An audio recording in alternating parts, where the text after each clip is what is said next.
Hello, this is Matt on the Moon Lambo channel. Got a few topics to discuss in this latest Moon Lambo Hot Jam. I'll be starting with this one from you today. SEC versus Ripple. This may be key reason why Ether was given free pass. And so look, we've been wondering for some time, why is it that Ether gets the free pass, but XRP does not, Ripple does not? And this is a new take. I've not quite heard this one. And this comes from Fox Business Network journalist Charles Gasparino, who within the last couple days has become very interested in the SEC versus Ripple case. And he sees a lot of the very obvious things that we all in the XRP community see, which is something don't smell right here. All the behavior of Jay Clayton, Gary Gensler, William Hinman, all of that. He's been diving in deep, and he's basically it's been a crash course for him, it looks, if I could word it like that. But he's done quite an incredible job just getting caught up to speed as quickly as possible, because there's a lot to all of this. And I can only imagine if all the information from the last nearly 9 months, if I had to learn that and then talk about it on live television in that short of a time period, that would be a bit of a daunting task. But he's killing it so far. So credit where it's due. So I want to talk about this because Charles Gasparino, he has sources at the SEC, which isn't surprising with some considering somebody like his career is such that he's in mainstream media. I'm sure he knows all sorts of people all over the damn place. So he has sources which have actually spelled out why Ethereum was given a free pass. So I want to talk about it, and the response has me scratching my head, honestly. Also, there is a quote that was sent to me from another XRP community member, and it's William Hinman effectively in 2018 acknowledging that his speech, his Ethereum free pass speech from June 14th, 2018, is acknowledging that it is to be utilized as market guidance, which is, kind of not exactly what he wants us to see, because he just swore under oath that speech was just his personal opinion, but that's not what he was saying back in the day. But before going any further, I do want to be clear, I do not have a legal or financial background of any kind. I am not offering legal or financial advice.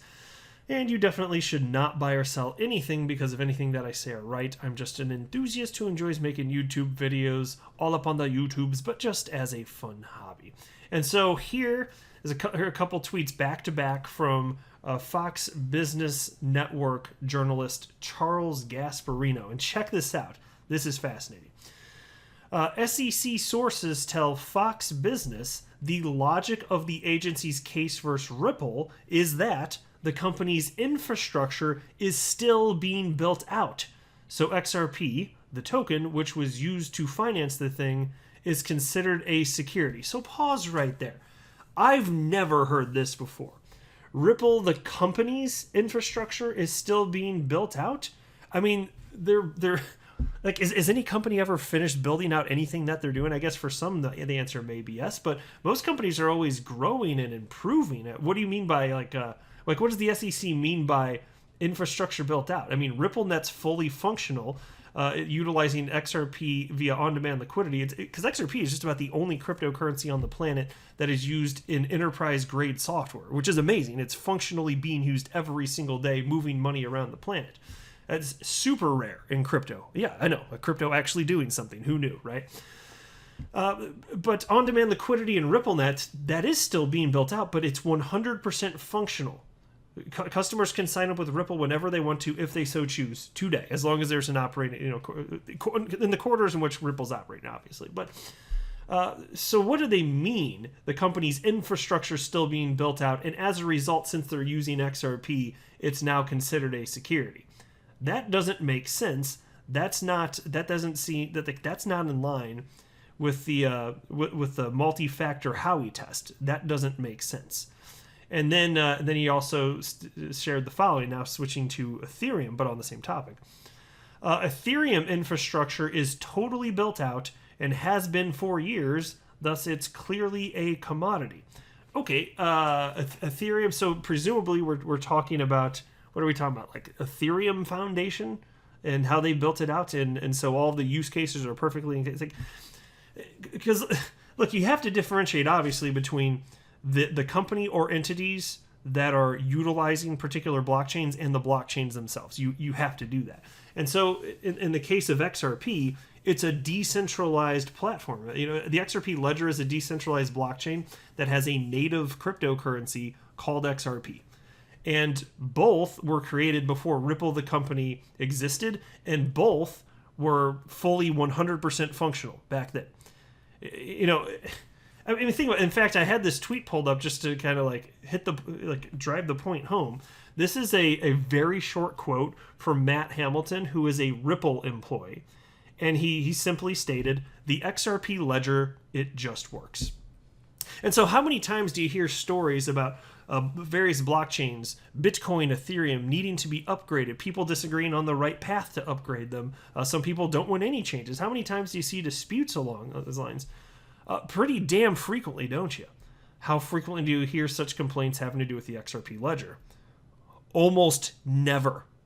Because the XRP Ledger just works. You don't need to worry about block size or this or that. You have transactions that complete with finality in a matter of seconds.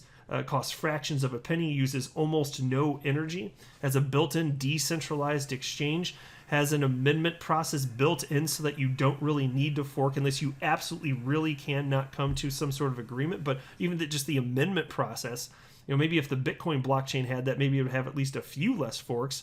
It seems like the Bitcoin blockchain gets forked every freaking day. And so you have to differentiate between all these things. And so if you're talking about finality of the blockchain itself, well, XRP absolutely was complete.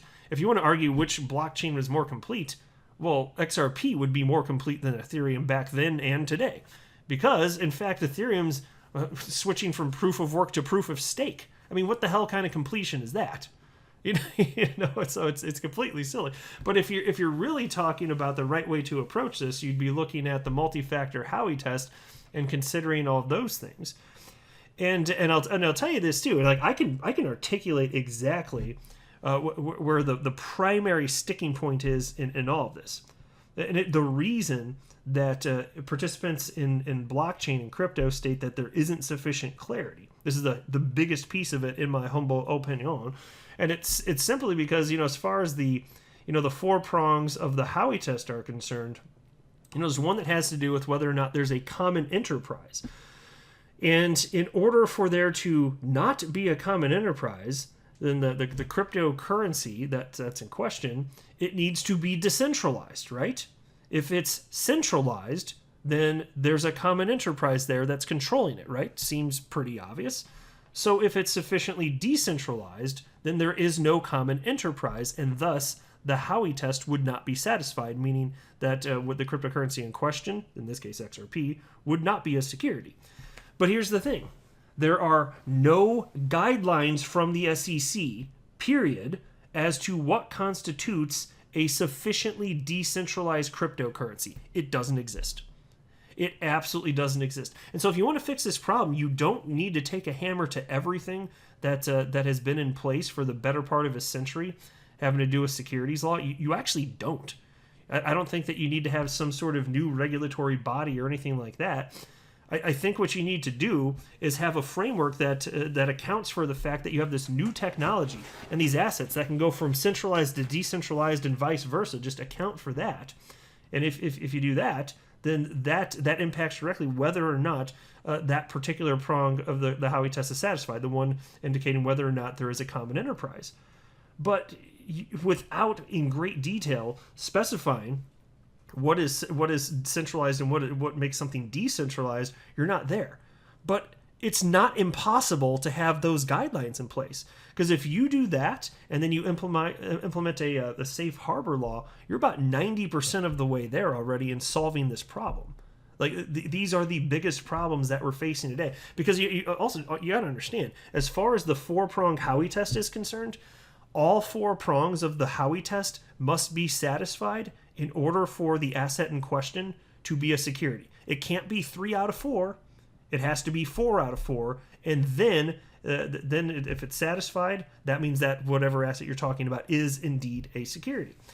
And so in the case, this is why decentralization and centralization is so key to this. The XRP ledger itself is decentralized. If Ripple, the company, goes away, the XRP ledger continues to exist, and so does XRP, the native digital asset on the XRP ledger. It keeps on chugging along. It doesn't go away. And so how could there be a common enterprise if the common enterprise goes away and then the asset persists and is continued to be used and utility is found from it? Because people are using XRP for all sorts of things in their daily life, including moving money around from exchange to exchange. People use XRP rather than Bitcoin and Ethereum or pick your cryptocurrency because it's fast and cheap and it's on so many damn platforms. That's useful because it's been actually adopted. And that's something you can't code. If you're talking about actual liquidity, that's not something you can code into a blockchain. Either it's adopted or it's not. And in the case of XRP, it absolutely has been adopted. What a mess here. But it's all solvable. It's just, they're just not here yet.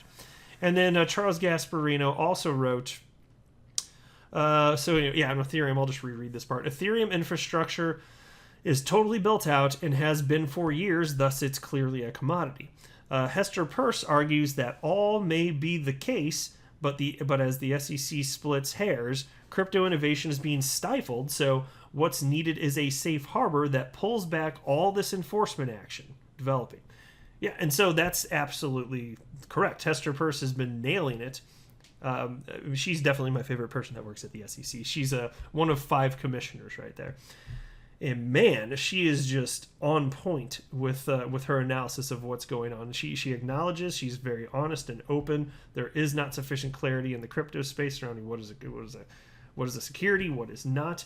And not only does she acknowledge that, she's offering real world solutions that I think could be properly implemented. We don't have to live in the stupid world we do now, where we're pretending like there's clarity when there clearly is not. And so I think I want to move on to the next part. Now, here we go. Shout out to Wheezy, who tagged me along with some others in the XRP community and shared a quote, which I'm going to read to you. And I hunted down the quote, and it goes back to here. Well, it may have been covered in multiple pieces, but I found it in this CoinDesk piece from November 5th, 2018. So this is a number of months after William Hinman, right there on your screen, gave his Ethereum free speech. Free pass speech. And so this piece was titled "SEC Official Says Plain English Guidance on ICOs is Coming." And so, because you might be wondering, okay, it's 2018, there have been lawsuits from the SEC attacking crypto companies, but a lot of them were against ICOs, and a lot of those really were probably just unregistered securities. I think we'd probably all agree on that. So how do you make sure that you're compliant?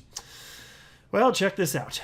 The U.S. Securities and Exchange Commission plans to clarify when and how cryptocurrencies may be classified as securities, its director of corporation finance said Monday.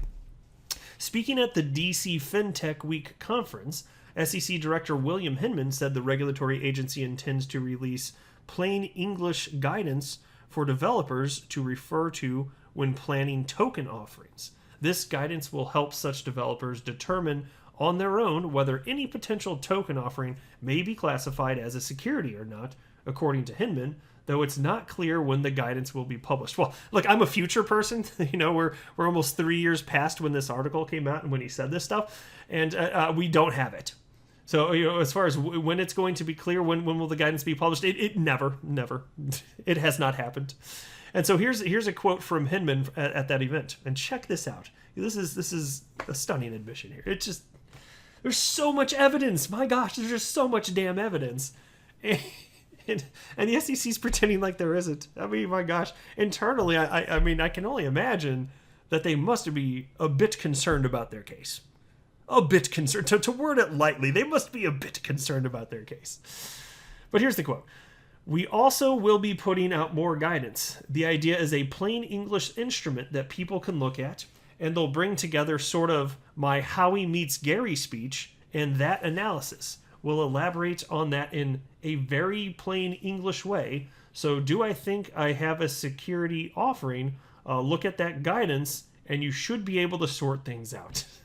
And so there you go. So the part where he said It's going to bring together my Howie Meets Gary speech. Just to be clear, that's the title of his speech where Ethereum gets a free pass, which is allegedly just his opinion. But here he's saying that the SEC is using this in conjunction with the rest.